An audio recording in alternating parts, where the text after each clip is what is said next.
Welcome back to our community. Susie Thomas visiting with Jenny Highfield, who is president and CEO, I'll just shorten it, of the National First Ladies Library. And you were telling me about finding things that belonged in that home, especially fun when you actually have a photograph. Mm-hmm. There were a few. When you can find the photographs and think, oh, can we find something that looks kind of like that and recreate it? But tell me about the lamp. Tell me about the Tiffany lamp. Right. So I was saying that, sometimes they go like as close by as Hartville Flea Market and find items. Sure. And literally McKinley items. But Dr. Sheila Fisher was committed to, there was a very specific light fixture that was for in the family parlor, and you really can't mistake it. It's pretty identifiable, and it really set the tone of the room. In the photograph, you could clearly see that. And she was very committed to finding a light like that or having it reproduced. And she traveled quite extensively and spent a great deal of time in Florida. And she just happened to be in Florida, and she was in this antique junk store. And she saw this light, and she said, that really looks familiar. And so she called back to Ohio and said, can you fax me a picture of the picture we have of that room from the time period? I want to see if this light would match. So they did. And she looks at the picture, and she's like, I swear, I think this is like, and this is the closest we're ever going to get to this. This is it. I think we found this. These are the pictures, black and white. It's pretty dark, so you can't see much in the detail of the light. So she brings a light, has it shipped back to Ohio, gets a light here. And so on light fixtures like this, when they were made back in that time period, a company's name would have been on it. Some identification of that light, a serial number or something would have been had. And so the company that made it was in Cleveland. And so they called Cleveland, hoping and praying that business was still open. It was. That's amazing there. Which in itself, exactly. And they had the records. And so they went back to look at the provenance of who owned this light fixture and where it was from. And you'll never believe it was the light fixture bought by the Saxtons for that home back in the day. 18 whatever. Found in a little junk store in Florida. In Florida. Amazing. And it's back home now. It is. It's right back in its home. So you never know. I mean, that's sort of the interesting thing. Unlike some historic sites, the family gets up, walks out, and it's like they, literally was having breakfast, left the house and everything in their contents. That's not the case for us. Everything is coming back to us, pieces and parts and so forth. So we love it when we get these little tiny treasures returned, or sometimes big pieces and parts returned to us. And we get that great opportunity to put it back in place. Oh, it's got to be so rewarding. It is. Well, and I'm thinking also just of the artifacts that belong to others, like the letters and documents that you have. What do we have here from Martha Washington? So we have Martha slippers, actually. No. We do have Martha slippers. We have Got to know, big feet, small feet? Small. Okay, small. Everything was small. Exactly. Every time I see anything from these first ladies, I think, my goodness. Yes, people were smaller. People were so much smaller then. Well, and they wore their undergarments, No, truly, they hurt themselves. Right. Yeah. Bound themselves. But to even their these short tiny beds. They were short. They were much. We are definitely taller in stature and wider and so forth than them. But yes, their feet were so dainty and so tiny. But to even have such a personal effect as a pair of slippers, we have some. Ida is known for crocheting over 3,000 pairs of slippers. By her own estimation. So, and we have some of Ida slippers, but to have Martha Washington's slippers is pretty, to me, I love that. I think it's such that survived and was preserved. One of the things I learned visiting there are many letters from presidents and first ladies to one another with all the extensive travel and so forth. And interestingly, they said that there are fewer letters of that type from McKinley to Ida. Yes. But that was because they were rarely apart. That's right. Which I thought was quite romantic and neat, and the caring that he had for her because she was not well. Yes. So everybody hears the story that Ida was not well. She had health issues, which were further. The symptoms of which were further exacerbated by significant losses that they expected. Devastating. Children, mother, etc. Yes. And so she never did go far from him, and that was his wish, too. He didn't want her far from her. Not that she was an invalid. She certainly wasn't. She was a well-educated, very bright woman. He wanted her opinion. He wanted to know how she felt about things.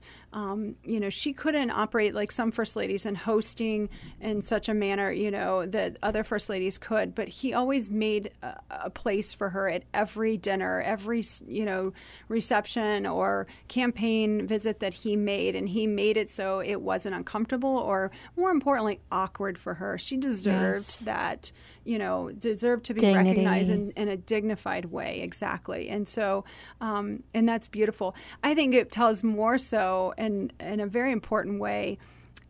When Ida and William lived in the Saxton house, they were on the third floor in the ballroom. It was converted to their living quarters. And he has his office there, which you can see when you go. Well, that large room outside the ballroom was converted into their living space. Wow.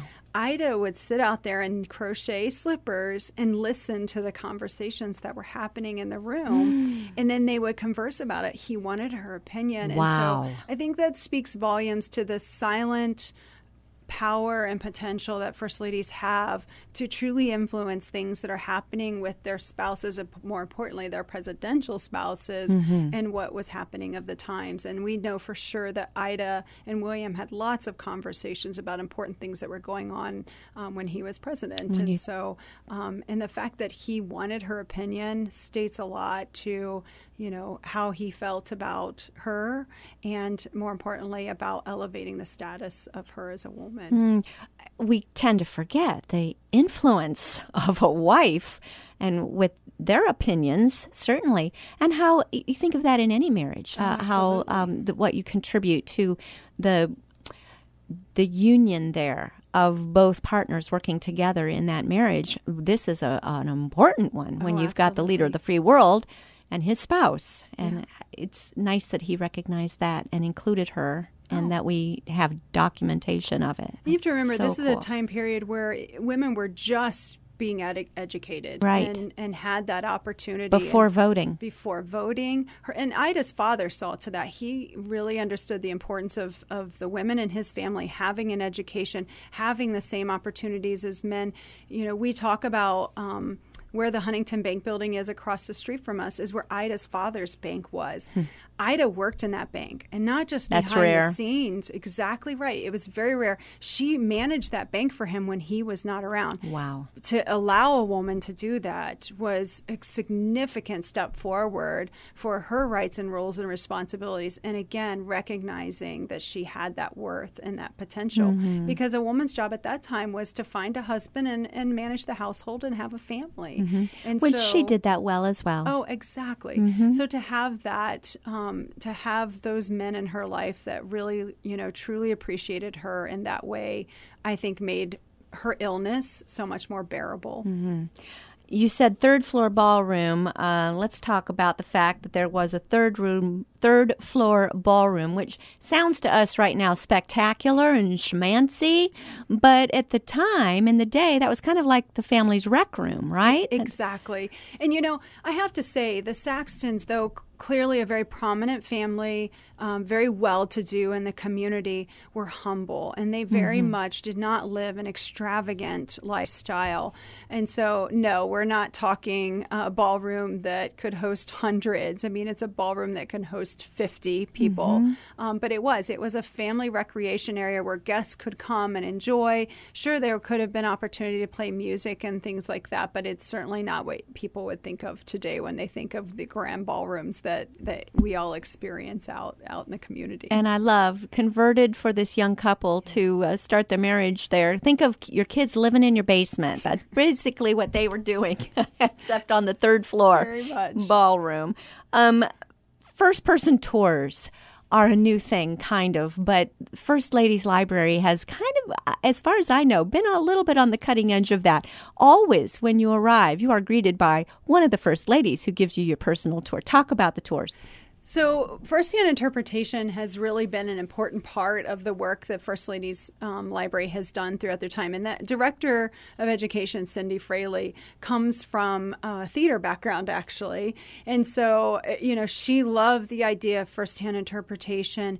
And more importantly, first-hand interpretation offers that opportunity for you to feel like you're stepping back in time, or you're speaking to that person directly versus someone just talking at you and telling you stories. And so, yes, we have had a lot of first ladies, all sorts of time periods of women who have interpreted first ladies and men who've interpreted presidents or aides and things of that nature through time.